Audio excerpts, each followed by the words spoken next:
तो सोने और चांदी की कीमतें डोनाल्ड ट्रंप के हालिया चुनाव के बाद गिर गई हैं, लेकिन धोखे में मत रहिए। यह लंबे समय में स्मार्ट निवेशकों और स्टैकर्स के लिए सबसे अच्छा खरीदने का अवसर हो सकता है। और रूसी वित्त मंत्रालय से हालिया घोषणा यह संकेत देती है कि राष्ट्र, राज्य और केंद्रीय बैंक बिल्कुल यही करेंगे, गिरावट पर खरीदारी करके और अधिक कीमती धातुएं जमा करेंगे। और यह इस बात का संकेत है कि धातुओं में गिरावट बहुत ही क्षणिक हो सकती है। तो चलिए शुरू करते हैं। क्या आप जानते हैं कि एसडी बुलियन 2024 के ट्री ऑफ लाइफ चांदी के सिक्कों का एक विशाल बॉक्स दे रहा है? आज ही sdbullion.com स्वीपस्टेक्स पर साइन अप करें। हे सभी स्मार्ट सिल्वर स्टैकर यहाँ है। आशा है कि आप ठीक हैं। तो ऐतिहासिक रूप से प्रमुख राजनीतिक घटनाओं के बाद बाजार हमेशा थोड़े उतार चढ़ाव में होते हैं, और ट्रंप की भूस्खलन जीत भी अलग नहीं है। सोना और चांदी एक सुधारात्मक चरण में प्रवेश कर चुके हैं, क्योंकि निवेशक अपने विचारों को समायोजित कर रहे हैं। लेकिन जबकि कुछ इस गिरावट को लेकर चिंतित हो सकते हैं जो हम कीमती धातुओं में देख रहे हैं, समझदार निवेशक, जिन्हें हम स्मार्ट मनी कह सकते हैं, संभवतः अधिक खरीदने की तैयारी कर रहे हैं। और यहीं पर अंतरराष्ट्रीय दृश्य वास्तव में दिलचस्प हो जाता है। जेरूसलम पोस्ट की इस रिपोर्ट के अनुसार रूसी वित्त मंत्रालय ने अभी घोषणा की है कि वे अपने सोने की खरीद बढ़ा रहे हैं। अब आप याद कर सकते हैं कि सितंबर में रूसी टास्क समाचार एजेंसी ने रिपोर्ट किया था कि रूस 8.9 बिलियन डॉलर के रूबल का उपयोग विदेशी मुद्राओं और सोने की खरीद के लिए अपने भंडार को मजबूत करने के लिए करेगा। और फिर हाल ही में एक रिपोर्ट आई थी कि पहली बार रूसी राज्य कोष इतिहास में पहली बार चांदी खरीदना शुरू करेगा। लेकिन अब इस हालिया रिपोर्ट के अनुसार कल 7 नवंबर से रूस हर दिन 4.2 बिलियन रूबल के विदेशी मुद्रा और सोने की खरीद करेगा। यह उनके द्वारा पहले से किए जा रहे कार्यों से 35.5% की वृद्धि है।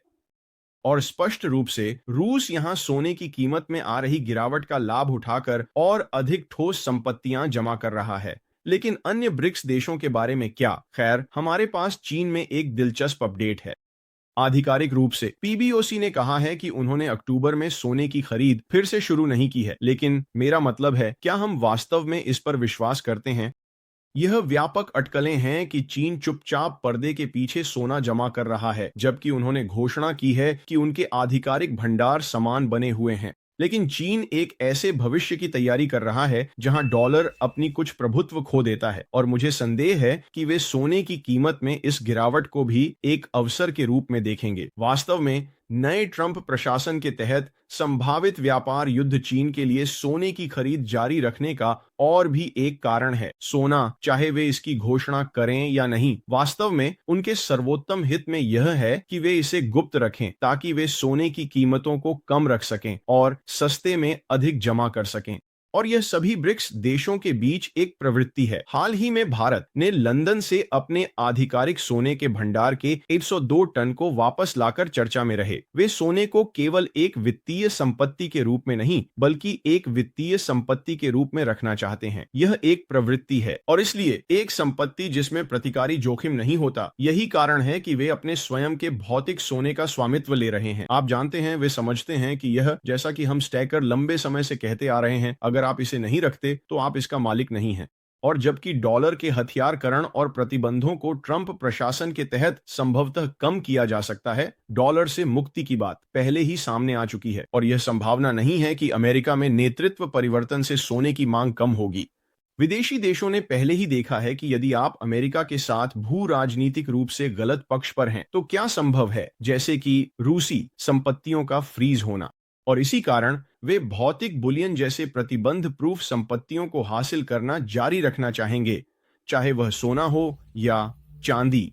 और गैर डॉलर संपत्तियों की बात करते हुए, क्या आप जानते हैं कि अमेरिका में वास्तव में एक गैर डॉलर चलन मुद्रा है? इसे गोल्ड बैक कहा जाता है, और यह वास्तव में भौतिक सोने से बना है। प्रति नोट शुद्ध 24 कैरेट सोने का 1,000वां हिस्सा। यदि आप इसके बारे में अधिक जानना चाहते हैं तो आप goldback.com पर देख सकते हैं, और आप yapma.org पर अपने गोल्ड बैग के लिए मुफ्त भंडारण प्राप्त कर सकते हैं और ब्याज कमा सकते हैं।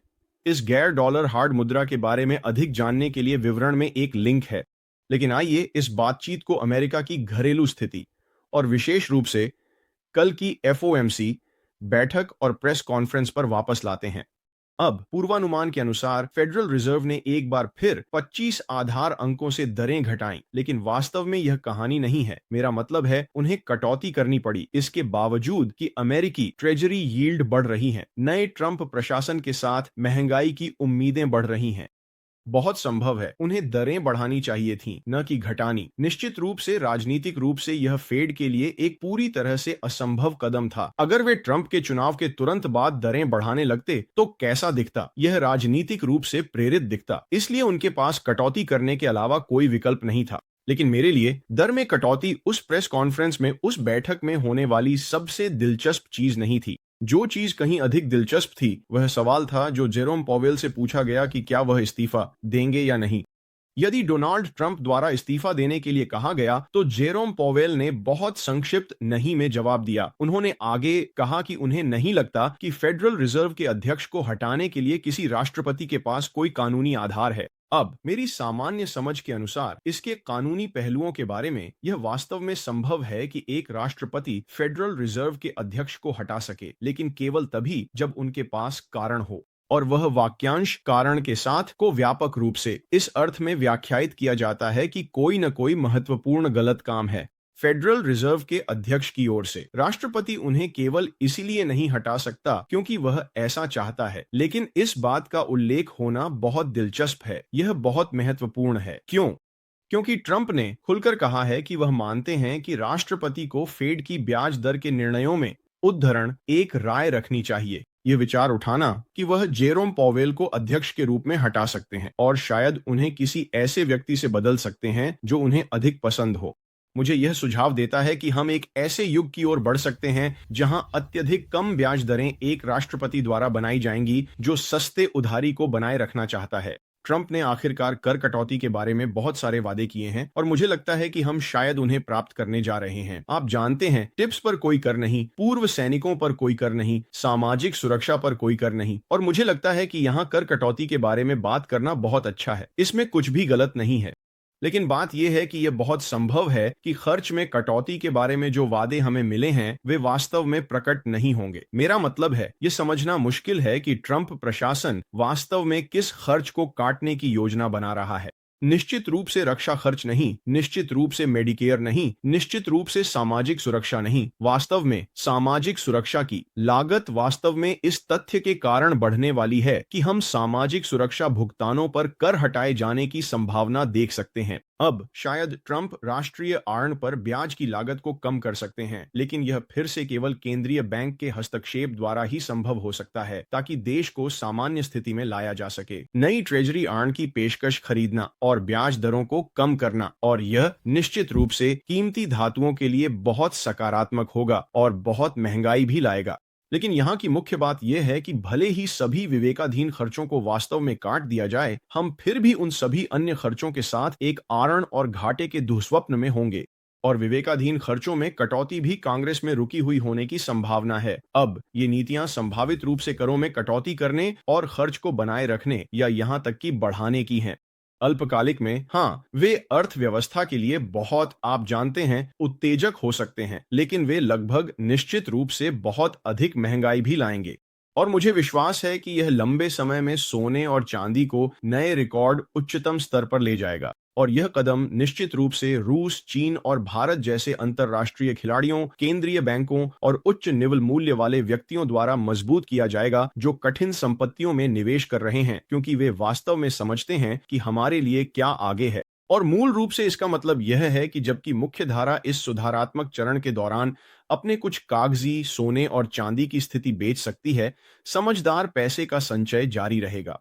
और एक औसत स्टैकर के दृष्टिकोण से मेरा मतलब है, मैं सोने और चांदी को बीमा खरीदने की तरह सोचता हूं। आप जानते हैं, आप आशा करते हैं कि आपको कभी इसकी आवश्यकता न पड़े, लेकिन जब आपको इसकी आवश्यकता होती है तो आप खुश होते हैं कि आपके पास यह है। और मुझे संदेह है कि अगले 4 वर्षों के दौरान हमें निश्चित रूप से अपने सोने और चांदी की आवश्यकता होगी। लेकिन आपके बारे में क्या? क्या आप धातुओं में इस गिरावट को खरीद रहे हैं या आप अभी भी किनारे पर इंतजार कर रहे हैं? मुझे नीचे टिप्पणी करके बताएं कि आप क्या सोचते हैं। और अगर आप भी कीमती धातुओं, सोने और चांदी के वैश्विक शतरंज के खेल से उतने ही मोहित हैं जितना मैं हूं, तो अधिक अपडेट के लिए लाइक और सब्सक्राइब करना ना भूलें। देखने के लिए धन्यवाद सभी। सुरक्षित रहें और खुश रहें। मैं आपको अगली बार मिलूंगा। स्मार्ट सिल्वर स्टैकर बाहर।